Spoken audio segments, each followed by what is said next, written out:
Yo, what's going on, Dragon Ballers? Welcome back to another deck profile video. Today, I'm bringing you guys a list for green, black, Videl, Gogeta. And yes, I know that sounds like a pile of nonsense, but this is such a cool deck concept, guys. I wanted to bring it to you, and I do have to shout out Irk in the Crossworld Discord.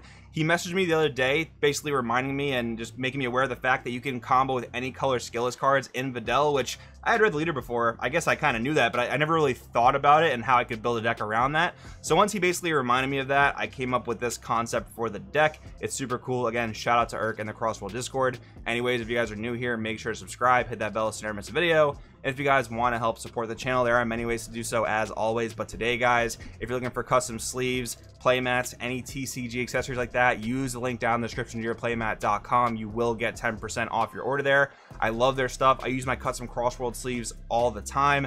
Best thing about them, guys, they just don't peel. Like, that's such a big thing on an art sleeve, is that they last long and they don't peel. The art does not peel off. So again, 10% off your order down there. Let's get into the deck profile. So we have read the leader before, but we'll go over it again for those of you guys that may not be aware of what she does completely. When this card attacks, draw one on the unawakened side, auto once per turn. When one of your skillless battle cards used in a combo, draw one, then add up to one card from light to hand. Really nice for the self-awakening being an option there, because there are some control decks like Cell Surge, for instance, that'll never ever attack you. So being able to self-awaken is nice, although normally I'd say you probably want to hold your awaken off to turn 3 if you can help it. Auto once per turn, Spirit Boost 1. If it's your opponent's turn, a skillless battle card with energy cost of 1 is being used in a combo from your hand. When a skillless battle card with energy cost of 1, your combo area will be placed in the owner's drop. Play it instead. Same thing on the awakened side, except it doesn't care whose player's turn it is, and that skillless actually gets plus 5,000 power for the turn, making it a more relevant attacker. Awaken on tap 1, draw 1, which is actually super good because of the cards we play in the main deck, and we'll see that in a bit. Auto when this card attacks on the awakened side, draw 1 card, then shoot up to one of your green Unison cards and switch to rest mode, then add that card's power to this card's power for the battle. So that's actually incredible with one of the Unisons that we play, and we'll see in a bit. And then auto once per turn when one of your skillless battle cards used in a combo, it gets plus 4,000 power, and then draw 1 card, beefing up that combo power. So the leader is actually really good for this type of strategy, and again, you'll see more of that when we get into the main deck cards themselves. We are playing 8 Unisons, and I know it does seem like it's pretty clunky, but realistically, for Saiyan Scions, you just want to play it for 1 and get the -1 off immediately. So play up to 2 skillless battle cards with energy cost of 1 from your deck or drop, then shuffle your deck. So I really wish that Saiyan Scions wasn't a Unison, because it conflicts just a little bit with Demigras, in the sense that if I have Demigras established, I don't ever want to lose him to play a new Saiyan Scions, which makes subsequent copies of Saiyan Scions after I play Demigras dead. We do have Defending Father Paragus, though, to filter out dead copies of Saiyan Scions, and we really do want to start with Saiyan Scions on turn 1, so it's a bit more of like a mulligan priority than Demigras. But if you have Saiyan Scions, I would definitely mulligan for a copy of Demigras. I can see the ratios on these maybe changing, and again, I want to preface here saying this is not a perfect list at all. This is much more of a concept for a deck. I do like how the build looks, but things may certainly change, like the Unison lineup here for sure. Like, I might go 4 Saiyan Scions, 3 Demigras, although Demigras is incredibly important to see by turn 2, so it might have to stay 4 and 4. And again, Defending Father Paragus does allow you to filter out some of that clunk if you happen to draw too many Unisons. One other thing I will mention here, actually, is that this is a deck that will charge green and black energy. So for that reason, you feel okay, like, charging extra copies of Saiyan Scions, charging extra copies of Demigras. That's all well and good. Moving on to our negates here, this is, I would probably call this a pretty heavy control deck because of this lineup and the boss monster we're looking to get to. So 4 Dormants and 4 Majin Buu unadulterated Malice. You really just want to not allow your opponent to really apply any meaningful pressure to you, and unadulterated Malice is probably one of your best plays on turn 2, literally just keeping that 2 energy up. And if you are forced to awaken on turn 2, you can actually make some sort of proactive play, which again we'll see in a bit as we get into more of the cards. But you always want to make sure you're able to somehow floodgate your opponent, whether that's unadulterated Malice or Dormant Potential Unleashed, because we are playing a turn 4 deck, so we want to make sure we get to turn 4 relatively safely. Homicidal Clones, incredible card. I think it's just really solid. Shocking Death Ball, not always going to be super reliable, and honestly, I'd rather just have Homicidal Clones anyway, stopping 2 attacks.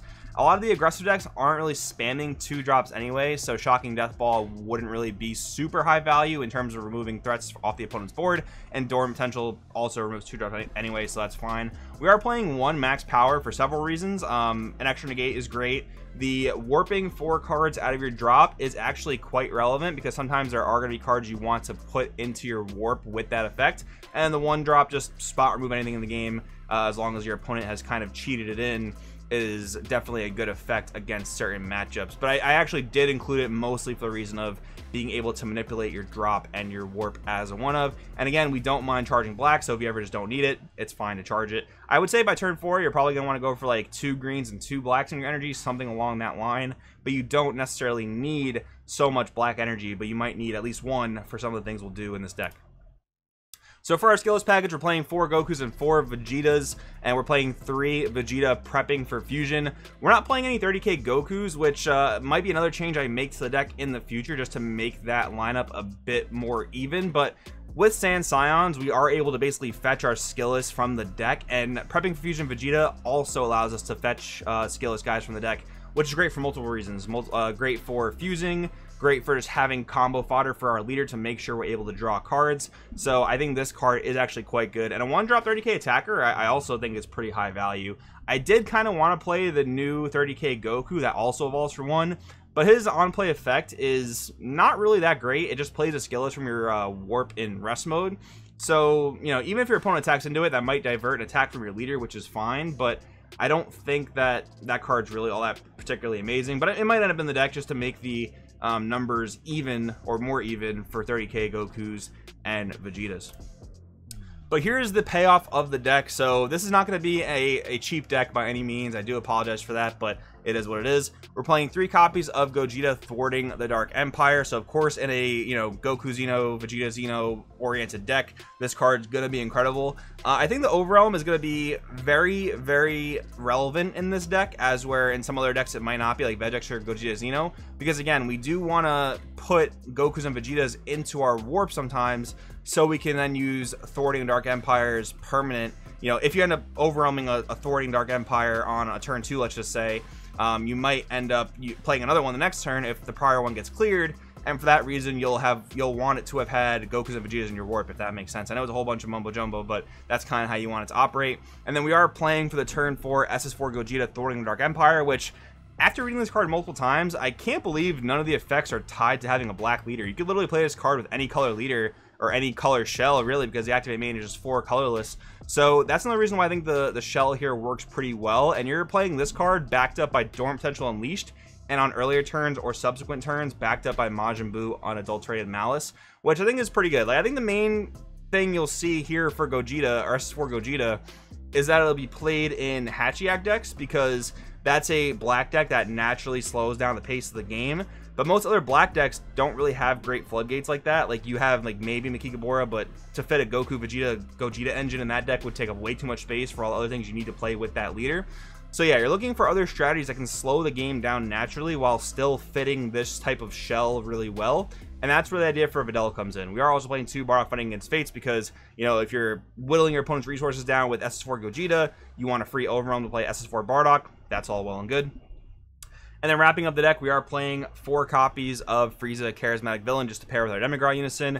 And we are playing 2 Fusamasu Deity's Wrath. So Fusamasu Deity's Wrath and SS3 Gogeta thwarting Dark Empire are the 2 reasons why the untap 1 draw 1 is actually a really good awaken in this deck, because they both cost 1 energy. So let's say on a turn 2 or a turn 3, you want to make sure you have adequate energy to, like, you know, use Majin Buu Unadulterated Malice on your opponent or something like that.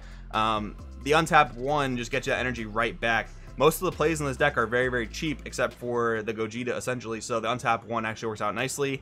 And we are playing 1 Supreme Kai of Time, Space Time Unraveler. I was thinking about this or the new Majin Buu Unison, but I'm going with Kai just because sometimes our energy could be a bit awkward, like Buu costing 2 hard greens, as where Kai costs 1 of any color. I think it's just a bit more flexible. And of course, if you don't have Kai, I'm going to highly recommend you play Heroine's Lineage, because it's just another generic energy of any color, which both are quite good in this deck. and then 1 Champa just for, you know, we're whittling down our opponent's resources with our 8-drop Gogeta, and we want to have the double strike just to finish out the game. So overall, that's a concept. Again, I'm definitely not going to be surprised if things about this deck change, but I do think it's actually a really cool list.